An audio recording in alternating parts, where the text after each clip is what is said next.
In this video, we'll explain how we can write the code for the full adder and the parallel adder using VHDL language.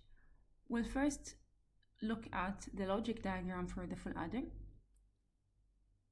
And from the logic diagram, we can decide or tell that we need 3 inputs A, B, C in, and we need 2 outputs S and C out. Let's write the expressions for S and C out. C out from the diagram, we can tell that it's equal to, if we trace the lines, it will be A XORed with B, ANDed with Cn, ORed with A and B. So C out is equal to Cn and A XOR B, or A and B. For the sum bit, or S, it is the output of this XOR gate, which takes Cn and XORs it with A XOR B. So S is equal to A XOR B XOR Cn.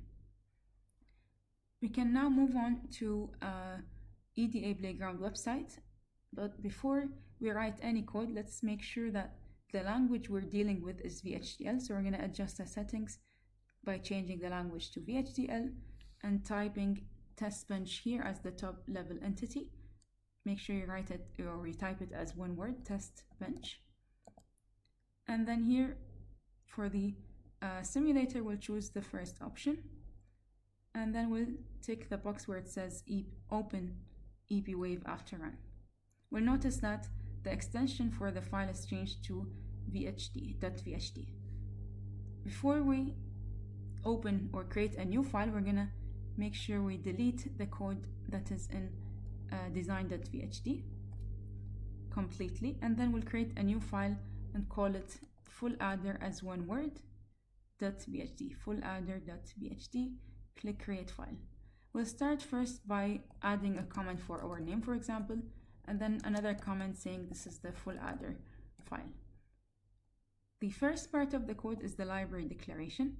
So we'll put IEEE or library IEEE, use IEEE the standard logic _1164.all, and finally we'll add one more line for the library, which is use work.all.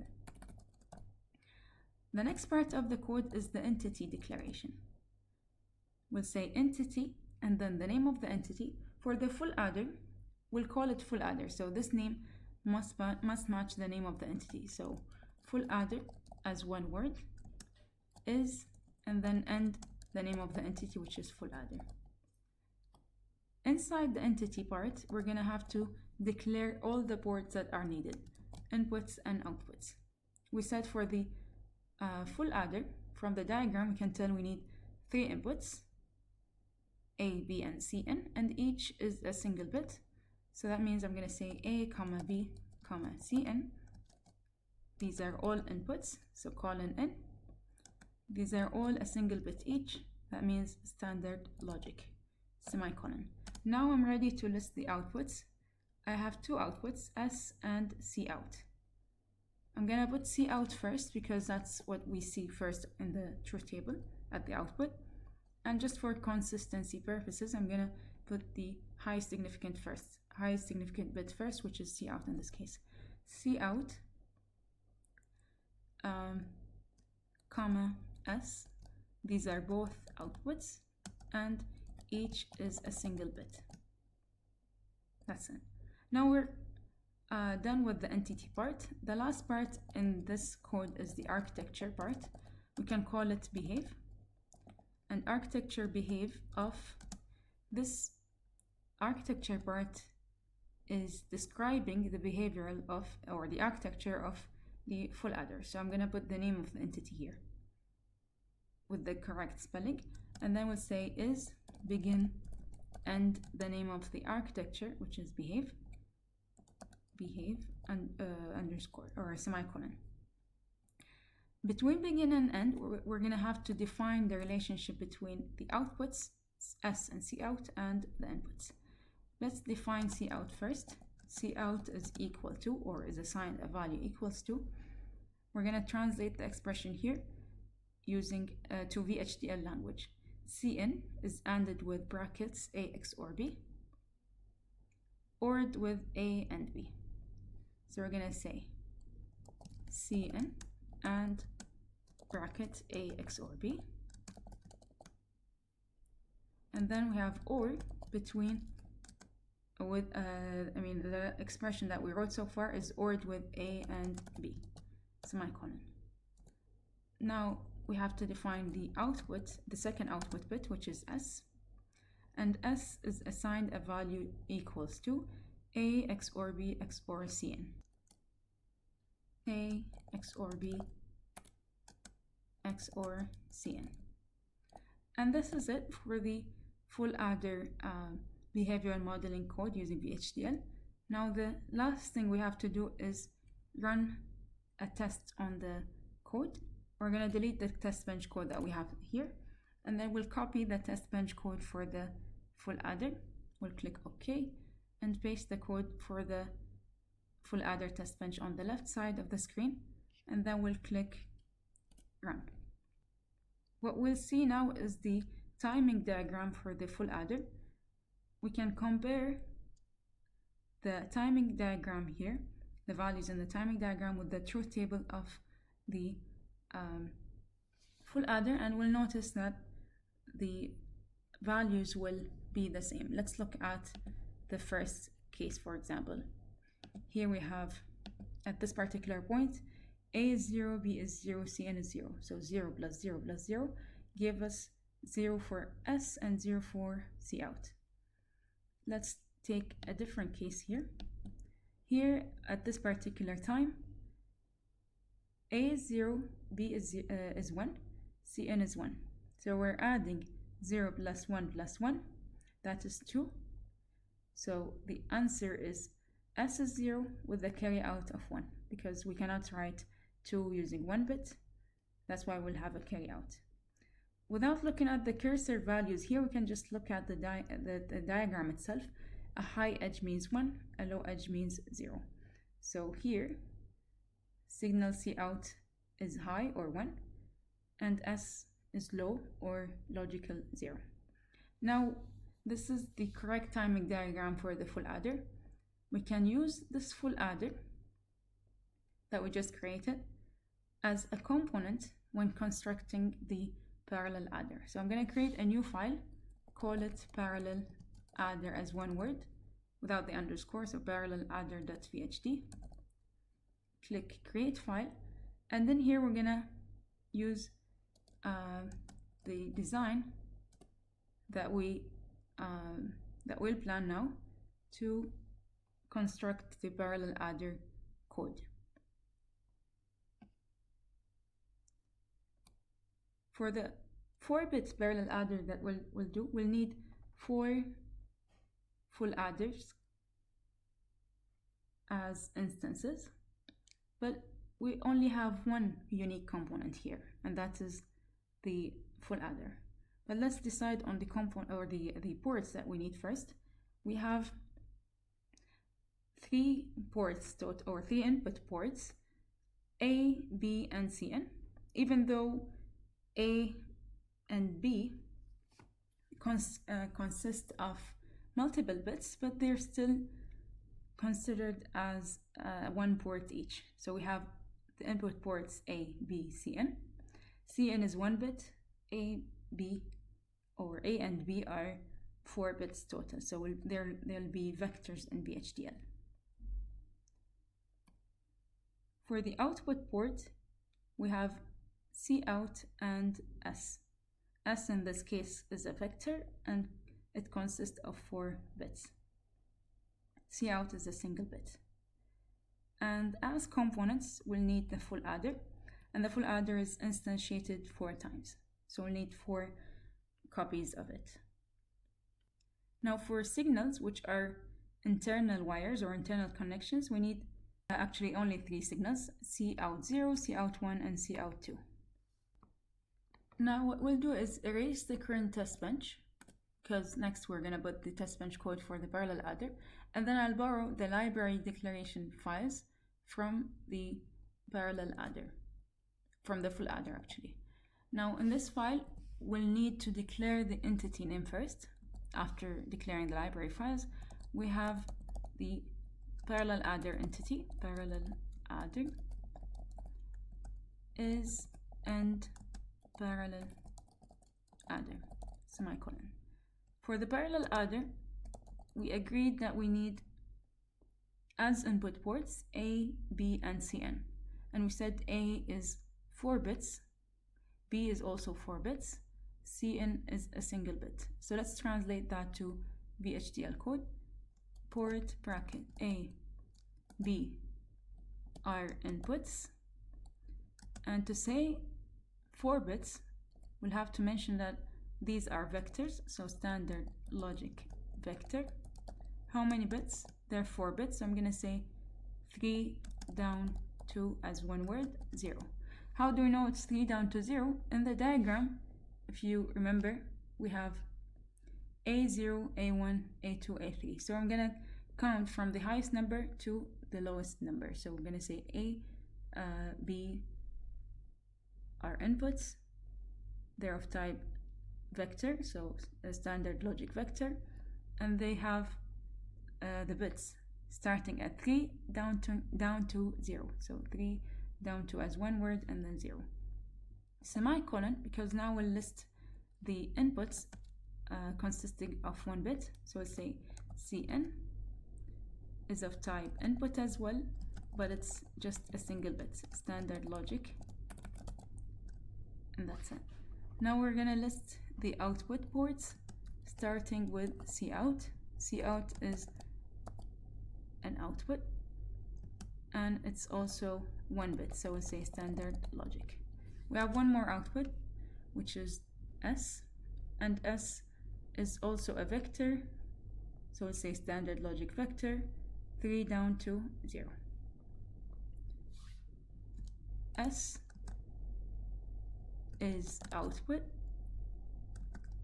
of type vector, standard logic vector, 3 down to 0. And then before we put the semicolon, we have to close the bracket for the port, and then a semicolon. Now we're done with the entity part, where we declare the name of the entity and the inputs and the outputs.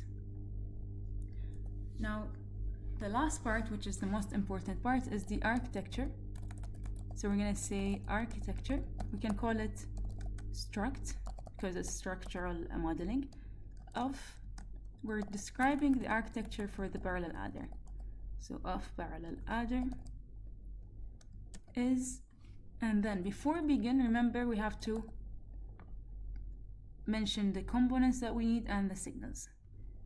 So let's say begin and then end behave, or end struct actually. We'll end the architecture itself, struct. Between is and begin, we have to say components, component as one word, and component. Here we have to list the components that we need, just the unique components. From the plan here, we decided that we need only one component, the full adder, and this full adder is used 4 times in the code. So we'll say after component, we need full adder, and then here we have to say, or to mention the ports of the full adder, which we must copy from the full adder .vhd file. Or if you remember them, you can just type them, ports A, B, Cn, and as inputs, Cout and S as outputs, and then end component. After that, we have to define the signals that we need. So we'll say signal. What signals do we need, or what internal wires do we need? We need Cout0, Cout1, Cout2. These signals. And these are each a single bit each. So we'll say these are a single bit each. So we'll say Cout CO0, comma CO1, comma CO2, colon std logic, semicolon. Now the remaining part has to do with defining the instances of the components and the connections between them. We'll look at the diagram here as a guide. We need FA0. So we'll say FA0 is, what is FA0? It's a full adder. All of our components here are full adders. So FA0 is full adder. And then we have to say port map will map now the ports of the full adder to the ports of the parallel adder, or the opposite way around. For the full adder, we need to put the first input first, the second input, and then the carry in. And then we'll first put the first output, C out, and then the S bit. Looking at the map that we have here, for A, or for FA0, we have A0 as A, B0 as B, Cn as Cn. And this full adder outputs C out 0 and S0. So as inputs will pass A0, B0, Cn. As outputs will pass out C out 0, CO0, and S0. And the way we can say A0, since A is a vector, is by putting a bracket like this. This is A at index 0, with B at index 0, with the first Cn, which is the carry in of the file itself, Cn. And then we'll output CO0, which is this signal. Lowercase or uppercase doesn't matter because VHDL is case insensitive, but let's be more consistent. So we'll output C out 0 and S0 bracket. Next we'll define FA1, which is the next instance of the full adder. It is also a full adder. We'll say port map, and then we'll look at the sketch that we have and see what does FA1 takes. What does FA1 take? It takes A1, B1, and CO0 as its Cn. So A1, B1, CO0. A1, B1, CO0, which is this carry out. Okay? And its outputs for S, or for C out and S, it outputs C out 1 and S1. We'll say C out 1, comma, S1. We have now FA2 is a full adder. You will see a pattern here being created, that for FA0 we take A0 with B0 and we output S0. FA1 we take A1 with B1 and we output S1. The only thing we have to think about is the carry out and the carry in. The first carry in is the carry in, which is the port of the entity itself, the parallel adder. The last carry out is the last carry out of the parallel adder, which is the carry out of the parallel adder, I mean the port carry out. The internal carry outs, starting from FA0 carry out, this carry out is used as carry in FA1. That means carry out 1 is used as carry in for FA2. So let's complete the code. Here we'll take, for FA2, we'll take A2 with B2, and as carry in, we'll take the carry out of the previous addition, just like how we do a normal addition by hand or manual addition. So as carry in for FA2, we'll take CO1. And then, of course, we'll output CO2, which is this last signal. And we'll also output S2. Then, now the last full adder we have to define is FA3. This is a 4-bit parallel adder, so it uses 4 full adders, FA0, FA1, FA2, FA3. That means this is the last line we have to define. FA3 is also a full adder. Port map, FA3 takes A3 with B3, and as Cn, it takes C out of the previous addition, so we'll say CO2, and it will output, we don't have CO3, so the last full adder will always output C out of the parallel adder itself. So we'll say C out, and it will also output S3, the last sum bit in the parallel adder. Now this is the complete code, but before we click run, we'll copy the test bench for the parallel adder. Okay, and we'll paste it here on the left side. Just check that it says parallel adder because that's the file we're gonna test now. We're gonna click run. If there's errors, we're gonna fix them one by one. If not, we'll check the timing diagram for correctness. So we'll click run first. For running test on structural code, we have to click get signals, and we'll choose DUT, which is the device under test.